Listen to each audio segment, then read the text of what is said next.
Là, vous voyez par exemple là, ici là, quand on lance online en fait, entre chaque circuit, on va dans une ligne droite, on va en ligne droite au prochain circuit. Et le problème c'est que du coup 80% du circuit c'est la ligne droite pour aller au prochain circuit. Et quand on arrive à notre nouveau circuit, par exemple la prairie Meumeux ou un truc comme ça, on fait qu'un seul tour. Mais qui a envie de passer 80% de sa map? Regardez là, à droite, regardez avec le curseur, je vous montre là. Là, c'est du espèce de tout droit. Et une fois qu'on arrivera au circuit ici, là, bah, on aura le droit de faire un seul tour de circuit, et basta, c'est fini. Mais qui a envie de ça? Et en plus, du coup, le fait que ce soit des maps, des routes larges, comme ici, vous voyez, c'est large là, et qu'on soit 24 joueurs, du coup, tout le monde se prend les objets de tout le monde, tout le temps. Et quand on est sur des vrais circuits avec des routes en serpentin, des routes qui sont un peu étroites et tout ça, il y a moyen de s'en sortir assez souvent et de larguer un peu les gens qui sont derrière nous, quoi. Mais là, dans un Mario Kart comme ça, avec des routes aussi larges et du tout droit et autant de joueurs, c'est la fin des temps. Il y a 24 joueurs, je sais pas si vous vous rendez compte les gars, il y a 24 joueurs qui peuvent te balancer un objet dans la gueule à tout moment.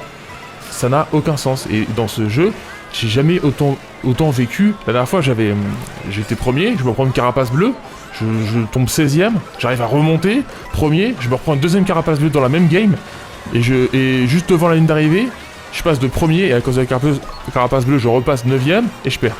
Je finis 9ème, quoi. Ça n'a aucun sens. Il y a des maps où je finis premier, ça arrive, mais genre une fois sur 10. Et sinon des maps où je finis dernier, ce qui m'arrivait quasiment jamais. Des maps où je finis 16ème, la dernière fois j'ai joué avec ma copine qui ne sait même pas faire de dérapage. Voilà, j'étais premier, j'ai fini finalement au dernier moment là, j'ai fini 16ème et elle a fini 14ème. Elle a fini devant moi, alors qu'elle ne sait pas déraper. Moi j'ai 10 ans de Mario Kart. J'ai 10 ans de Mario Kart 8. Ça n'a aucun sens.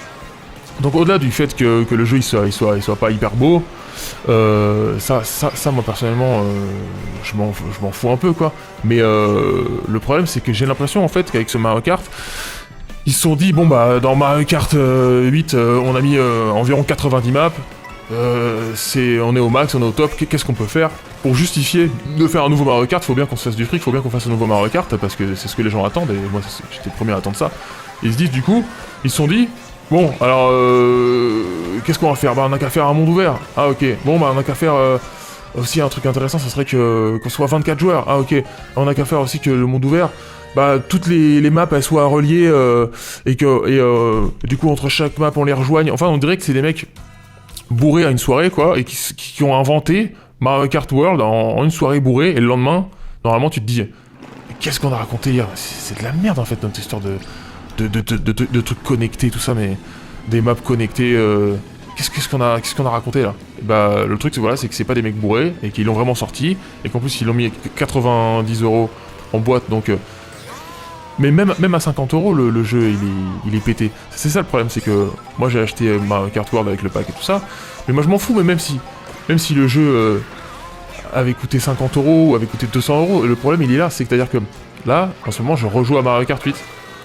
Tellement que je suis frustré, que j'avais tellement attendu, ça faisait plusieurs mois que j'attendais ce nouveau Mario Kart. Et là, regardez, voilà. Là, du coup, pour la prochaine map, on vote pour la map qu'on a envie. Et en fait, on va pas la voir, la map qu'on a envie.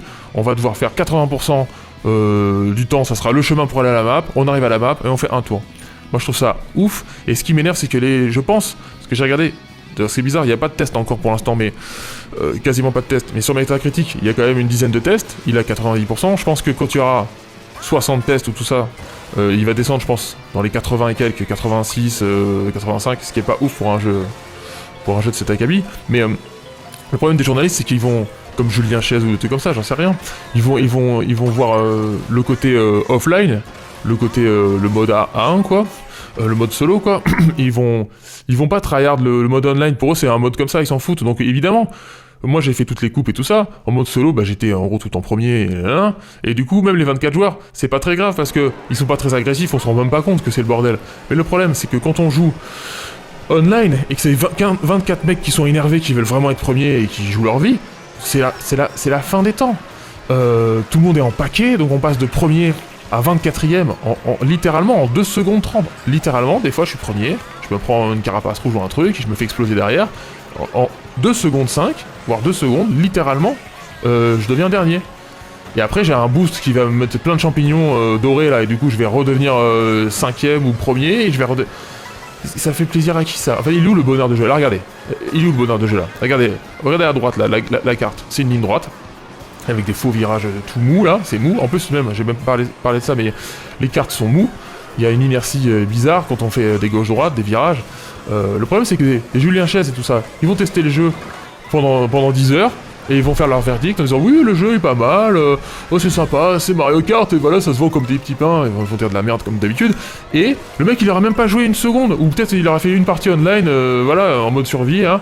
Et du coup, bon Julien Chess il met pas de notes, mais ils vont dire que c'est bien quand même, et les mecs ceux qui vont je suis sûr que jeuxvideo.com, je suis sûr qu'ils vont mettre comme d'hab 18 sur 20, parce que ces connards ils mettent 16 sur 20 à tous les jeux, et quand le jeu c'est Nintendo en plus ils mettent 18, on sait pas pourquoi, mais... Le truc c'est que ils vont dire que c'est bien et tout parce qu'ils sont pas exigeants et que ils pensent pas au fait que nous on va se taper, nous les tryharders de Mario Kart, on va se taper un Mario Kart comme ça pendant 10 ans. Quand ils foirent un Call of, comme dans Warzone 2 là, ils l'ont foiré, et pendant un an tu tapes un Warzone 2 pété. Mais le problème là c'est que c'est pour les 10 prochaines années. On a un Mario Kart pété, même s'ils font des mises à jour, s'ils mettent un mode 12 joueurs machin, parce que le mode 24 joueurs c'est abominable. Mais le problème c'est que du coup nous pendant 10 ans on a un Mario Kart pété. Je sais pas quoi dire, c'est au-delà de la déception, c'est affligeant. Le jeu a été casualisé à la mort. Il y a pas beaucoup de gens qui parlent. Dans les commentaires il y a des gens qui s'élèvent un peu comme moi là. Mais sinon dans les youtubeurs tout ça, j'ai vu juste une vidéo YouTube là d'un youtubeur, je sais plus c'était quoi son nom, qui disait en gros ce que je vous dis. Mais c'est trop rare là. Là il y a trop entre guillemets de suceurs de Nintendo. On laisse passer à Nintendo tout, des jeux à 90€, des jeux qui sont casualisés à la mort, et un mode online qui est complètement injouable si on est sérieux. Je sais pas. Il faut se rebeller, il faut pas laisser passer ça, c'est pas possible. Donc voilà, voilà pour mon coup de gueule. N'hésitez pas du coup à vous abonner, à liker, à commenter, à partager cette nouvelle chaîne. Voilà, qui sera comme ça, avec ce ton-là. Le but de cette chaîne, c'est de faire éclater une certaine vérité, ma vérité en tout cas à moi, et voilà, et de la partager. Et donc bon, sur cette chaîne, on sera très exigeant, hein. C'est-à-dire que on laisse pas passer tous les trucs qui sont un peu scandaleux, qui sont un peu pétés, qui sont un peu... voilà quoi, en gros, c'est une chaîne hyper exigeante, et donc forcément... il y aura énormément de subjectivité, mais au moins il y aura pas du tout de langue de bois. Ce sera vraiment l'avis de quelqu'un, franc vraiment, avec son expérience. Voilà quoi. Donc les gars, à plus et passez une bonne journée.